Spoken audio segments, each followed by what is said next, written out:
Lovely, lovely. I'm sitting here with our panel for today's episode. I will just introduce everybody we have on the panel. You give a bit of a round of applause, make them feel welcome. First of all, we have stand-up comedian Aaron McCarthy, everybody.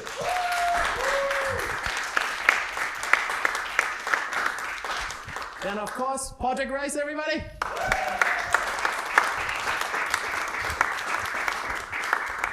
We have singer-songwriter Emmo here with us.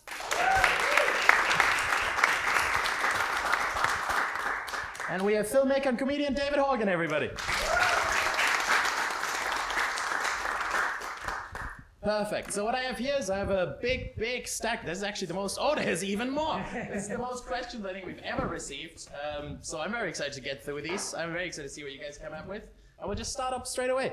In an unarmed battle, what do you think the largest animal you could beat in a fight is? Anyone want to go first? Hey Dan, how big are you? Oh fuck! I'm not about that big, yeah. I'm not much of an animal. I'm pretty big though. Yeah. By the way, just pick up the microphone if you guys want to say anything. A medium dog. Oh. Are you admitting on camera you hate dogs? No, I think they're great. Yeah? You just want to beat them. Yeah. They're just... This is a life or death situation now, all right? There's no choice here. I'm not the politician here, no. I don't need to be attacked. I just think I could in the right circumstance. What is the biggest dog you could take? Oh, what's that, sir? Oh, yeah, I thought you thought you were trying to save me. I'd probably kick a chihuahua.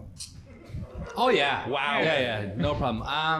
What was the one in The Lady and the Tramp? Not the lady.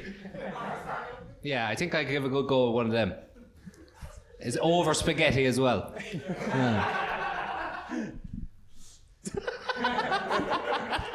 What about you, Emmo? What kind of dog would you beat up? Oh, yeah. No, the largest animal. It doesn't need to be a dog now. He's being mean. Well, yeah, no, I was thinking in essence, like, how do you define unarmed, you know? Like, are we talking snakes or something like that? So then... No,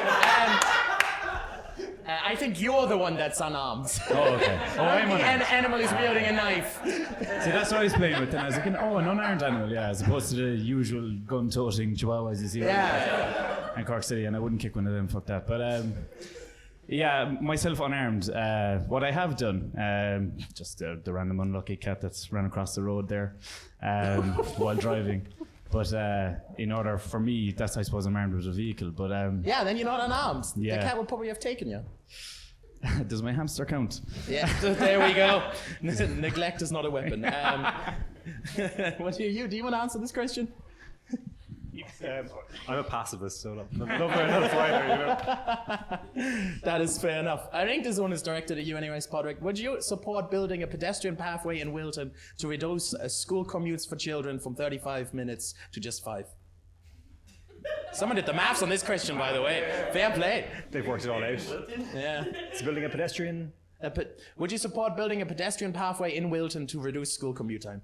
Oh, we should absolutely reduce school commute times and improve pedestrianisation and make it easier for people to move around. I'm also a big fan of creating another pedestrian bridge over the link from Balfahan to Chamor Valley Park. I think it's like we need to connect people more to some of these great amenities we have and make it easier for people to move around, particularly when there's these kind of like big roads that like interfere our ability to move around the city. We need to have more pedestrian access around the place. Absolutely. What about you, Aaron? Do you support building a pedestrian pathway in Wilton? Is there any way that we could have the north side not as hilly?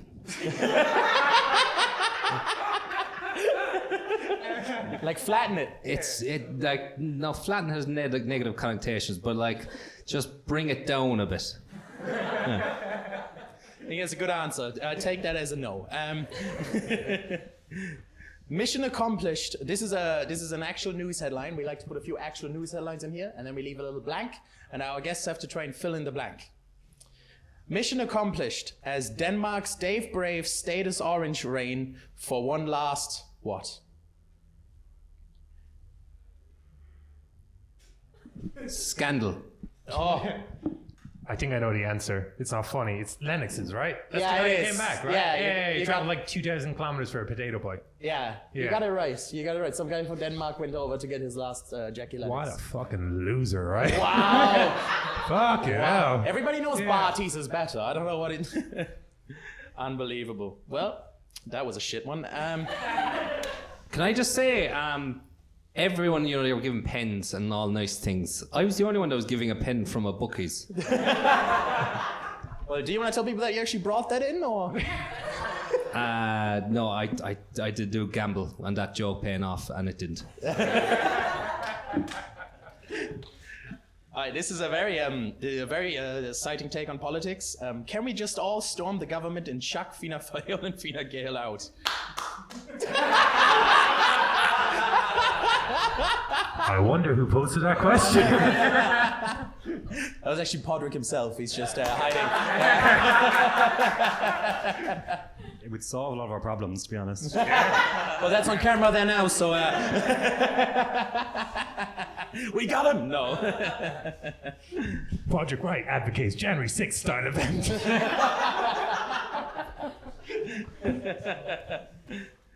Why don't we... Oh, what the fuck is this question?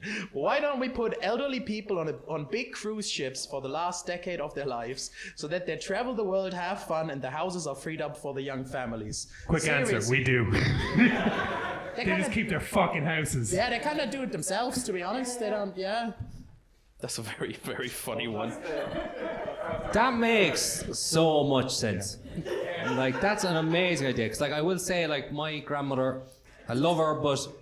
And we were, back to the misinformation. The last year, she's been getting pretty patriotic, is all I'm going to say about the view. So I think this is a brilliant idea. But what's the cleanup afterwards? You know what I mean? Is the goal to have them all just die on the boat and then that's their problem? Throw in more boards, be done with it. Wow. Very Viking. Yeah. All right, we'll move on from that quickly. What about you, Pádraig? Do you advocate for the death of old people? Just say no. No, I love What's the largest old person you could take in an unarmed fight? Former Lord Mayor Ciaran McCarthy was here a few weeks ago. He was, yeah. Would you like to sing... I think this is for you, Pádraig. Would you like to do a sing-off with Ciaran for who gets the seat in the Dáil? Not a hope. I would lose so badly. I'm so appalling at singing. Like, I'm so bad that my mother tells me to stop. It's like, it's that bad. Yeah. I can't even do... I did learn Happy Birthday recently, but like, it's bad. Like, it's very bad. Recently? The tune, like, I'm so bad. I'm like, yeah, it's... What, how does that one go again? Well, I can't tell you. I actually think I'm like tone deaf because a friend of ours is a music teacher, and she had this thing. She was like, I can teach anybody to sing, anybody at all. It just takes time. And then we were in the kitchen, and she was trying to teach me. And then after about 30 minutes, she like threw her hands up, and she's like, no, there's no hope. Can't do it. The next question is also for you. Where did you get your shirt? It's lovely and cool. Oh, thanks. I think it's next. But... Very positive. Nice to have a positive one in there, not all of them being about beating up old people and animals. That's very good. Oh, this I personally like this one. What's your favorite Pokemon? Yeah, good question. Do you have a favorite Pokemon, Pádraig? I don't. Yeah, that's his seat gone. The one that owns its own home.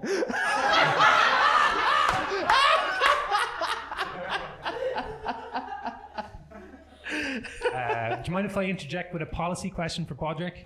What, about Pokemon? No, yeah, about Pokemon, you mentioned that one of your tags is that you want to create a city of equals, right? Now, as a pig, I just want to know, how can I be more equal than everyone else? That wasn't a serious question. Just nobody laughed. No Animal House? Oh, fuck off. Animal Farm. A nice Animal Farm reference for the audience on a Monday evening. That's always good. Announced last week was 120 new social homes. What does that really mean?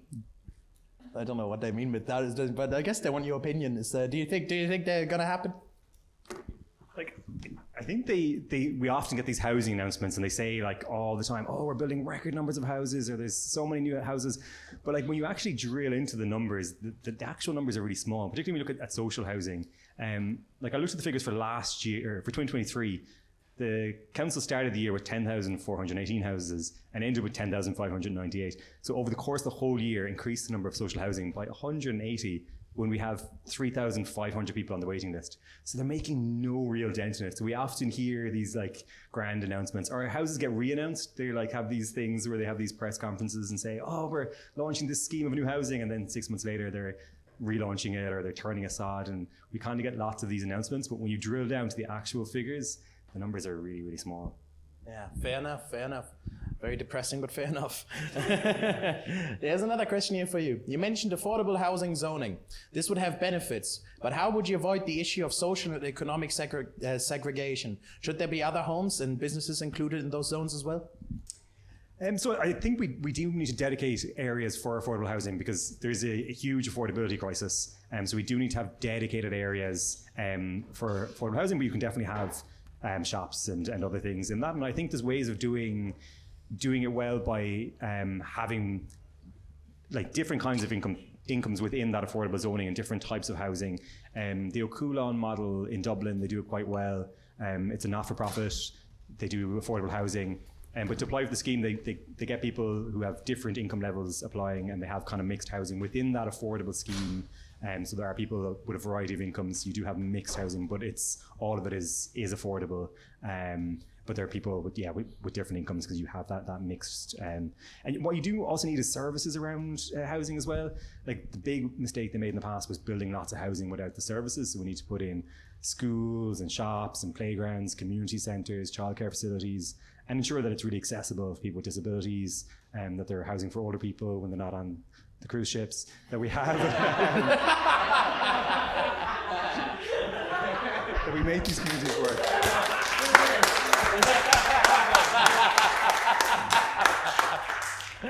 Do you mind if I ask a follow-on question from that? It's going to be about Animal Farm again. Yes.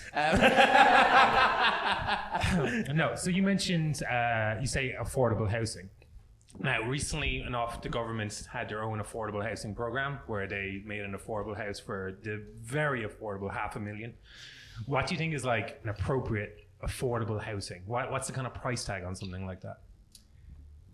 So, like most European countries will use this measure of like spending about 1/3 of your income on housing, and that's what they deem to be affordable. That like 1/3 goes out on housing, and then 2/3 is for other things. So that's, I think, income based, and linking that and working that out around average incomes is one way of looking at it.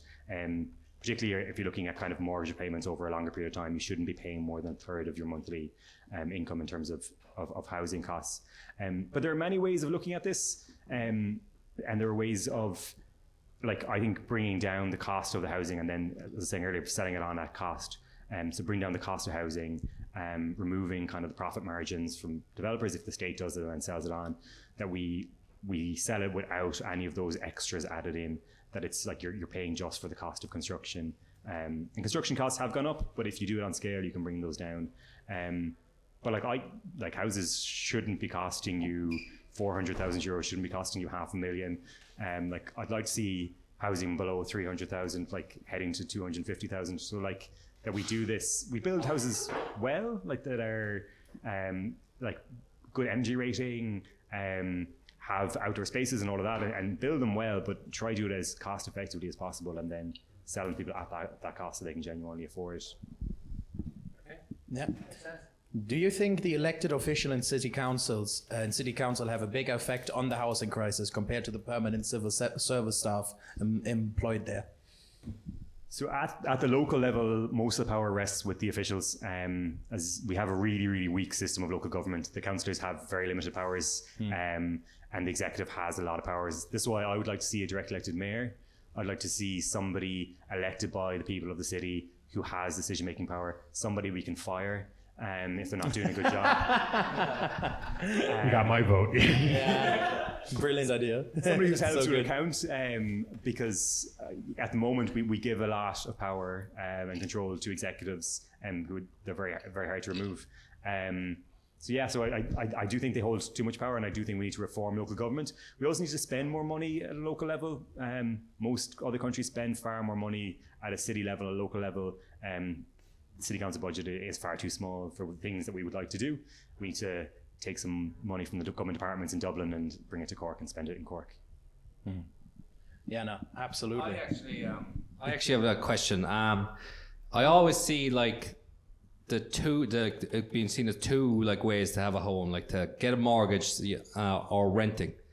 But I never see anything about this, the third way, which is to have a child with your partner, tell the council that you're not together anymore, have your partner get a council house and then move back in with her. What is the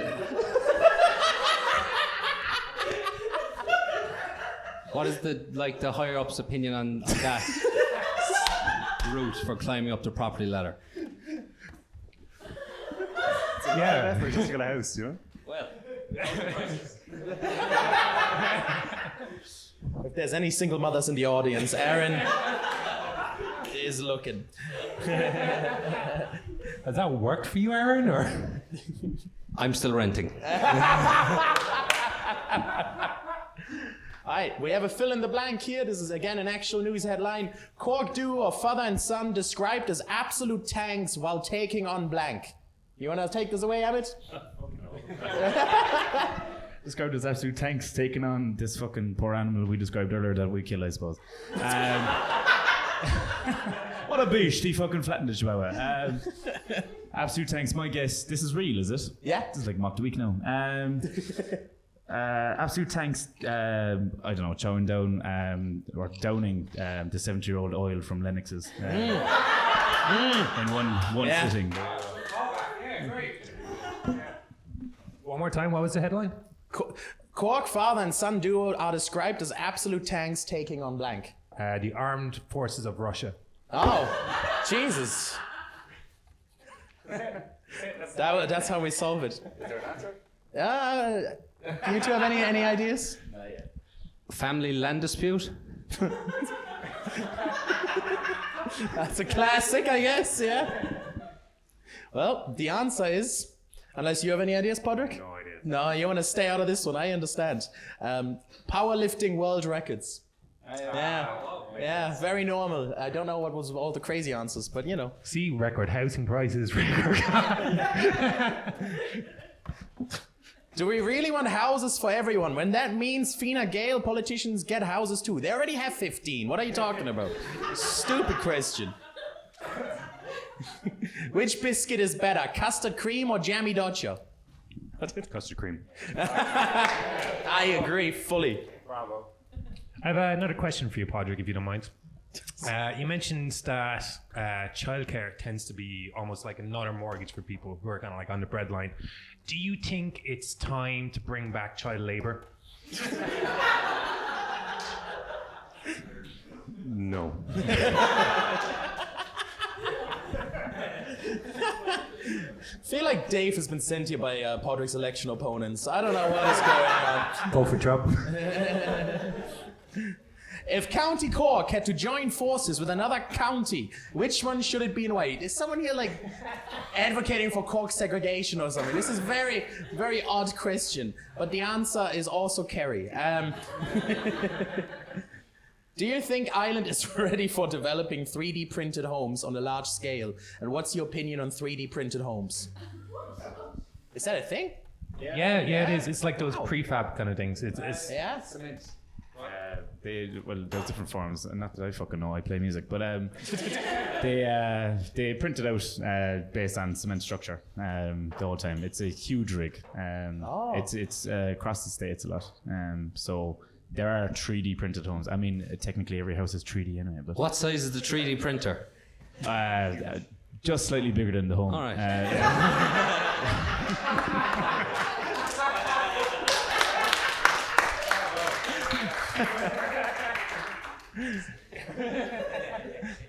Do you have any thoughts on this, Pádraig?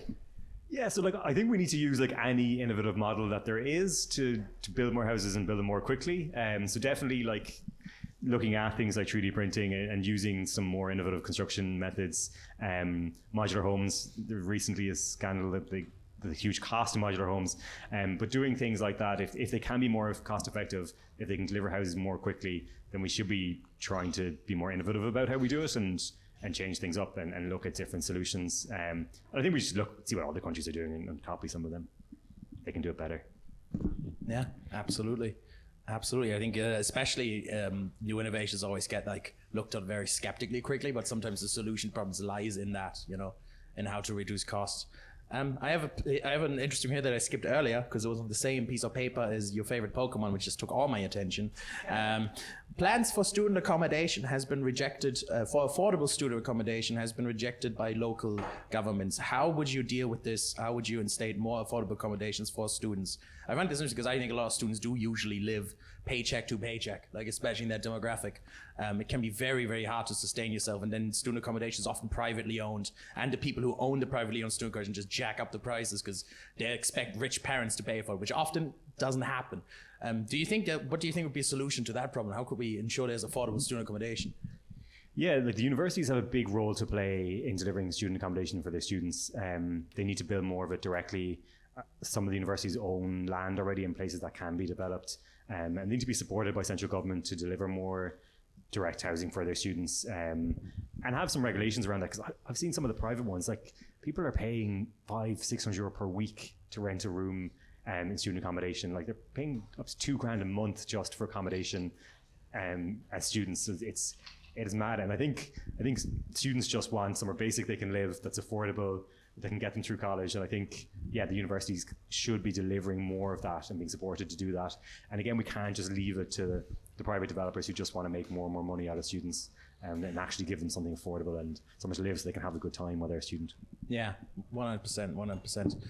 Dave, do you have anything else? You have like 15 fucking cue cards in front of you. It's a bit intimidating, to be honest. I do. Do you want me to just read through all of them real quick? No, just pick the best ones. Okay. I have a very strong suggestion for your campaign.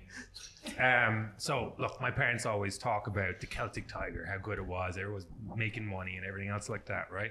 I think that you should call the modern era the Celtic Cougar. Because the government loves fucking young people.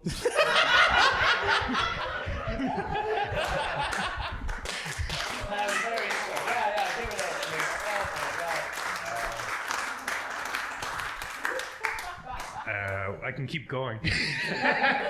I'll suggest it to my campaign manager and get back to you. You could wear leopard print everywhere on the campaign trail. That'd be pretty good. I'll do one question from this, Dave, and then we can have one of. Okay. I just love. He looks like the most prepared out of all of us. It's fucking wild. I was not. No. I do have one here.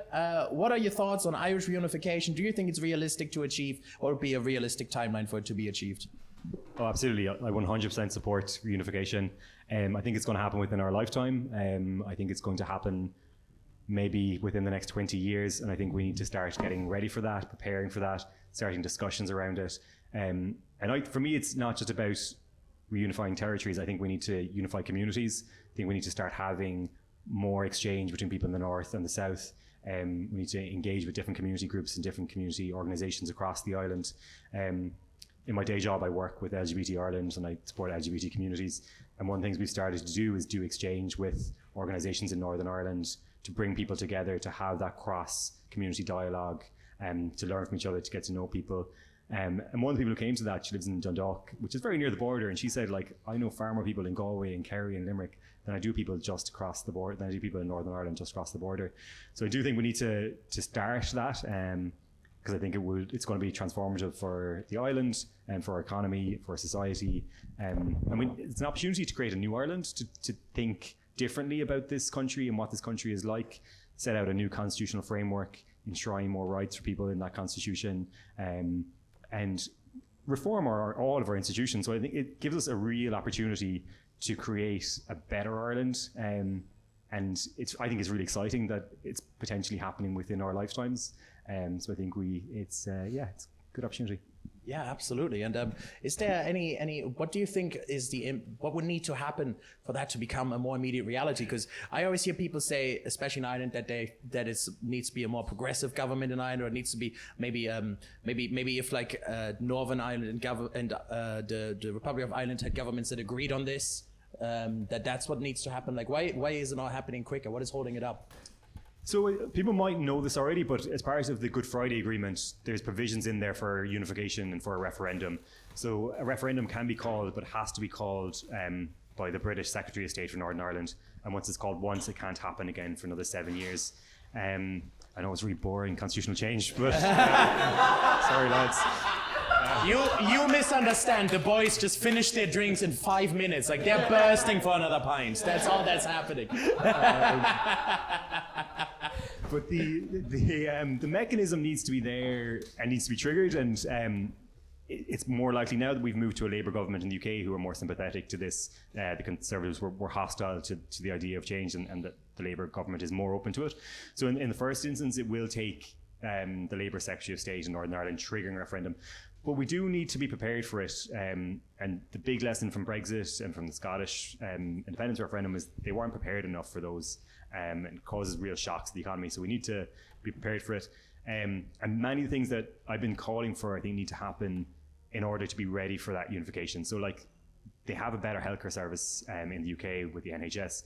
We need to improve our healthcare services so that when we do have unification, we can have a line service, and that people in Northern Ireland aren't suffering from our poor health services when we have a United Ireland, that we actually up our standards in terms of healthcare. So there's many things like that that need to be need to work to align services support. It's something I'm very curious about, actually, because just being from Germany, we had our own unification, and there's still a big economic difference between East Germany and West Germany, where the divide is never really healed, because there's still communities in general are a lot poorer and a lot worse off in East Germany, and it's bred this like very kind of toxic political environment where it still nearly feels like people are not fully looking at themselves in one country. Like, how would you prevent that happening in Ireland? Yeah, there will be struggles and challenges, and people will need to feel like they belong, and particularly British people who live in Northern Ireland will need to have a place in that new Ireland, need to feel welcome, need to feel like they're part of this new country, and need to have a buy-in to that and help shape that. And I think being prepared and starting that dialogue early, and it being over a number of maybe a decade or two, and having lots of discussions, and there are ways of thinking about how do we ensure that that voice is heard within the new state, and also that there is investment, and that no region gets left behind, that we continue to invest in things in Northern Ireland. And it started to some degree. Some of the roads projects are now cross-border, and there's the Shared Island Initiative in the Department of the Taoiseach. They're starting to invest in some services and sports in Northern Ireland, but more of that needs to happen, and we need to ensure that there is that equality across the whole island, and that it is a republic for everybody, and that's part of that republic of equals, where we all belong, we're all equal, and we all have a place and a stake in that society. Absolutely. I did just watch the Kneecap movie, so I'm very informed. I'm very informed on the topic. We'll just give them orange and flutes, I guess. I don't know anything about this. I'm not involved at all. We have I think time for one more of Dave's little fucking nuclear bombs, and then we'll wrap up which the panel. one to choose. Okay, do you know what? I'm going to finish with a genuinely serious question. So you mentioned bringing Northern Ireland in, and some of your other policies as well are just about building public spaces, public housing, social housing, etc., right? Now, again, first of all, being a social democrat myself, I think along the same lines as you, but counter arguments that some maybe people who would be more right-wing would be that increases tax burden. Can you maybe give us an example of like how you will balance the increase in tax burden, for example, that would actually fund all of these programs, so that the middle class can vote for you, basically? So absolutely, like I think we do need to pay taxes to get services, but the key then is you get those services. So if we build a universal healthcare system, you won't be paying out of pocket for health insurance, or every time you go to the GP, that you get genuinely free services. Similarly with education, you get rid of student fees, you provide free school books, you make education genuinely free. So at the moment we pay out of pocket for lots of things. You have to have a car, sometimes two, because our public transport doesn't work very well. But if we invested in public services, it brings down the costs for everybody. And that's the real benefits of social democracy, of having these services. But also creates just we're all buying into just a better society where everybody's looked after, where you don't have people homeless on the street, where we look after each other. And I think that's worth paying for. I think it's worth paying extra taxes to do that, and to have that safety net for all of us, so that if we ever have that crisis in our lives, that there is the floor over which we can't fall below.